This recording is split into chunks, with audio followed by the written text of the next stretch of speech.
Bismillahirrahmanirrahim. Allahumma salli ala sayyidina shafiina habibina nabiyina maulana murshidina Muhammadin wa ala ali sayyidina maulana Muhammadin wa barik wa sallim alayhi.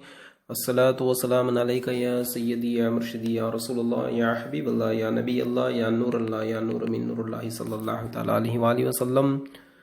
சங்கைக்குரிய இஸ்லாமிய பெருங்குடி மக்களே, அஸ்ஸலாமு அலைக்கும் வரஹ்மத்துல்லாஹி வபரகாத்துஹு. இறை நேசச் செல்வர்களின் வாழ்வினிலே ஹசரத் ஷாஹமன் சுல்தானுல் ஆலம் சுல்தானுல் மஷாயக் சகலைன் குத்துபுல் அக்தாப் சுல்தானுல் ஆரிஃபீன் சையதுனா ஷாமன் சையத் சுல்தான் அஹமத் கபீர் ஆஷிகுல்லா மாஷுகுல் ரிஃபாயி அல் ஹசனி வல் ஹுசைனி காசிமி ஹதுசுல்லாஹுல் அசீஸ் அவர்களுடைய வாழ்வில் நடந்த அருமையான சம்பவம். இவரின் காலம் தன்னில் இவர் நிகராம் ஹுத்பு உலகில் இல்லை. இவரின் காலம் தன்னில் இவர் நிகராம் கௌசும் ஒருவரில்லை. தந்தை வழியில் ஹுசைனியாய், தாயின் வழியில் ரிஃபாயியாய் வந்த இந்த கௌசின் மேல் வல்லோன் சலாமும் ஆகுகவே. மெய்நிலை கண்ட ஞானி வல்லல் கௌசு சமதானி மீரான் முஹியத்தீன் ஷேக் அப்துல் காதிர் ஜிலானி குதுசுல்லாஹுல் அசீஸ் அவர்களுடைய வெளிரங்க மறைவுக்கு பின் 16 ஆண்டு காலங்கள் கௌசுல் ஆலம் பீடத்தில் அமர்ந்து ஆன்மீக செங்கோல் ஆட்சி செலுத்தினார்கள் சுல்தானுல் ஆரிஃபீன் சையத் அஹமத் கபீர் ரிஃபாய் நாயகம் குதுசுல்லாஹுல் அசீஸ் அவர்கள். இச்சமயம் அல்லாஹ் அவர்களின் மீது அன்பு மீக்குற்று அவர்களுக்கு இன்னும் 24 திருப்பெயர்களை சூட்டி அவற்றை மக்களுக்கு எடுத்து உரைக்குமாறு பணித்தான். ரிஃபாய் ஆண்டகை அவர்களின் திருச்சன்னிதானத்திற்கு எண்ணற்ற இறைநேச செல்வர்கள் இறைஞானம் பெறுவதற்காக நாள்தோறும் வந்த வண்ணமாக இருந்தார்கள். அவர்களை காண்பதற்கு ஹிஸ்ர் அலைஹிஸ்ஸலாத்து வஸ்ஸலாம் அவர்கள் கூட அடிக்கடி வந்து போய் கொண்டிருந்தார்கள் என்று வரலாற்றில் பதிவு செய்யப்பட்டுள்ளது. ஒரு நாள் மாபெரும் இறைநேச செல்வர் ஷேக் ஷஹாபுதீன் சொஹர்வர்தி குதுசுல்லாஹுல் அசீஸ் அவர்கள் ஹிஸ்ர் அலைஹிஸ்ஸலாத்து வஸ்ஸலாம் அவர்களை சந்தித்து சையது அஹமதுல் கபீர் ரிஃபாய் நாயகம் அவர்களை பற்றி தங்களின் கருத்து என்ன என்று வினவிய பொழுது அல்லாவின் அந்த மறைவான நல்லடியாரின் திருவாயிலிருந்து பளிச்சென்று பதில் வந்தது. அவர் போன்ற இறைநேச செல்வரை, இறை அன்பில் இறை நேசத்தில் மூழ்கி திளைக்கும் இறை காதலரை நான் கண்டேன் இல்லை. அவர் இக்காலத்து ஹுத்பாக உள்ளார். அவரின் ஆன்மீக ஆட்சி கௌசுல் ஆலம் ஷேக் முஹியத்தீன் அப்துல் காதிர் ஜிலானி குதுசுல்லாஹுல் அசீஸ், ஷேக் இஸ்ஹாக் குதுசுல்லாஹுல் அசீஸ், தாஜுல் ஆரிஃபின் அபுல் வஃபா ரஹமத்துல்லாஹி தஆலா அலைஹி, ஷேக் மன்சூர் இப்னு அபூபக்கர் ரிஃபாய் நாயகம் குதுசுல்லாஹுல் அசீஸ், சையது யஹ்யா மாஷுகுல்லா குதுசுல்லாஹுல் அசீஸ், ஷேக் மாருஃபுல் கர்கி குதுசுல்லாஹுல் அசீஸ் ஆகியோரின் ஆன்மீக ஆட்சி போன்று என்றும் நிலைத்திருக்கும் என்று கூறினார்கள். ஒரு நாள் ரிஃபாய் ஆண்டகை அவர்களின் சகோதரி மகன் சையது ஜலீல் என்பவர் தம் மாமாவை காணச் சென்ற பொழுது அவர்களின் அறையில் எவரோ ஒருவர் அவர்களுடன் நீண்ட நேரம் உரையாடி கொண்டிருப்பதை கதவு இடுக்கின் வழியே கண்டார். பின்னர் அவர் வாயில் வழியே வெளிவராது அந்த அறையின் மதிலை பிளந்து சுவரை பிளந்து மின்னல் வேகத்தில் மறைந்து விட்டதையும் கண்டார்.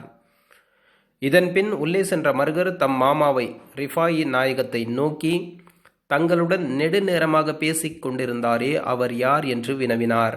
அவரை நீ பார்த்தாயோ என்று ஆண்டகை வினவினார்கள்.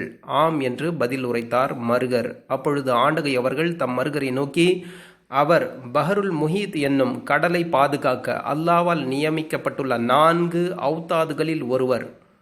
3 நாட்களாக அல்லாஹ் அவர் மீது வெறுப்பு அடைந்து உள்ளான். எனினும் இச்செய்தி அவருக்கு தெரியாது என்று கூறினார்கள். ஏன் அல்லாஹ் அவர் மீது வெறுப்பு அடைந்துள்ளான் என்று வினவினார் மருகர். 3 நாட்களுக்கு முன் அங்கு கடும் மழை பெய்தது. அது கண்டு இவர், மழை பெய்ய வேண்டிய இடத்தில் பெய்யாது, கடலில் வந்து பெய்கின்றதே இப்பேய் மழை என்று எண்ணினார். பின்னர் தம் தவற்றை உணர்ந்து தம் பிழை பொறுத்து அருளுமாறு அல்லாவிடம் வேண்டினார். எனினும் அல்லாஹ் அவரின் பிழை பொறுக்கவில்லை என்று கூறினார்கள் ஆண்டகை அவர்கள்.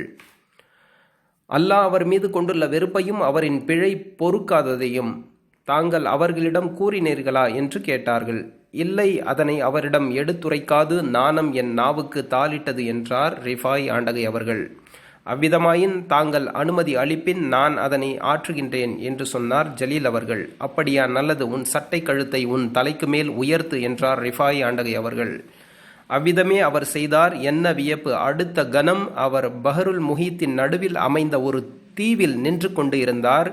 என்ன செய்வது என்றே அவருக்கு தெரியவில்லை. எனினும் மனத்தை திடப்படுத்தி கொண்டு அத்தீவிற்குள் நடந்து சென்றார்.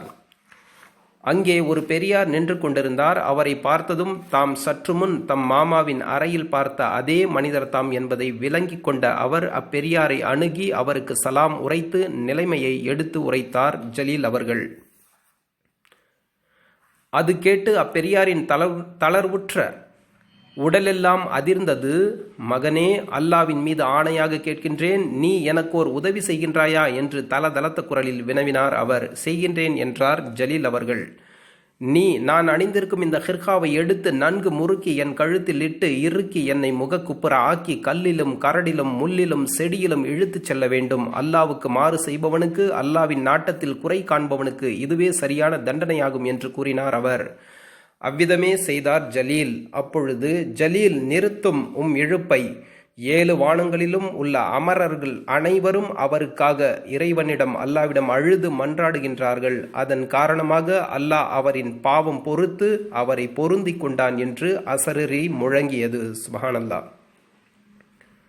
அதனை செவியுற்றதும் ஜலீல் மயங்கி கீழே விழுந்தார். பின்னர் உணர்வு பெற்ற அவர் தன் கண் விழித்த பொழுது தம் மாமாவின் தியான அறையில் இருப்பது அவருக்கு தெரிய வந்தது. அப்பொழுது அவரின் மாமா அவரை நோக்கி, மருகரே, இதிலிருந்து நீர் ஒரு நல்ல பாடத்தை கற்றுக்கொள்ள வேண்டும். அல்லாவின் பேர் அபிமானத்தை ஒருவனுக்கு ஈட்டித் தருவது அவனுடைய நாட்டத்திற்கு அடிமைத்தனத்துடன் தலை சாய்ப்பதே ஆகும். அல்லாவின் நாட்டத்திற்கு அடிமைத்தனத்துடன் தலை சாய்ப்பதே ஆகும் என்று கூறினார். அதற்கு மாறாக நடந்து கொள்வது இறை முனிவை ஈட்டித்தரும் என்பதை நீர் ஒருபோதும் மறந்துவிட வேண்டாம் என்று அருள்போதம் செய்தார்கள். உண்மையில் ரிஃபாயி ஆண்டகை அவர்கள் அல்லாஹ் அவர்களுக்கு எதை நல்கினானோ அதனை பொருந்தி கொள்பவர்களாக இருந்தார்கள். அல்லாவின் நாட்டம் எதுவோ அதுவே அவர்களின் நாட்டமாக இருந்தது. அல்லாவின் நாட்டத்திற்கு தலை சாய்ப்பதே வணக்கங்களில் எல்லாம் மாபெரும் வணக்கம் என்று அவர்கள் கருதினார்கள். இதன் காரணமாக பணிவும் பொறுமையும் அவர்களின் நீங்காத நற்பண்புகளாக அமைந்தன. சுப்ஹானல்லாஹ். எல்லாம் வல்ல அஹமது கபீர் ஆஷிகுல்லா மார்ஷுல் ரிஃபாயி குத்ஸல்லாஹுல் அஸீஸ் அவர்களின் உச்ச நிலைகளை, மாண்புகளை, மகத்துவங்களை, சிறப்புகளை அறியக்கூடிய நல்பாக்கியத்தை எங்களுக்கு கொடுத்தருள் புரிவானாக. என் நிலையிலும் அல்லாவின் நாட்டத்தில், அல்லாவின் எண்ணத்தில் அல்லாஹ் எதை நாடுகின்றானோ அதனை பொருந்தி கொண்டு வாழக்கூடிய நற்பாக்கியங்களை எல்லாம் வல்ல அல்லாஹ் அஹமது ரிஃபாய் நாயகம் குத்ஸல்லாஹுல் அஸீஸ் அவர்களின் பொருட்டினாலும் எங்கள் ஷைகுமார்களின் பொருட்டினாலும் கொடுத்தருள் புரிவானாக. ஆமீன் யா ரப்பல் ஆலமீன். ஸல்லல்லாஹு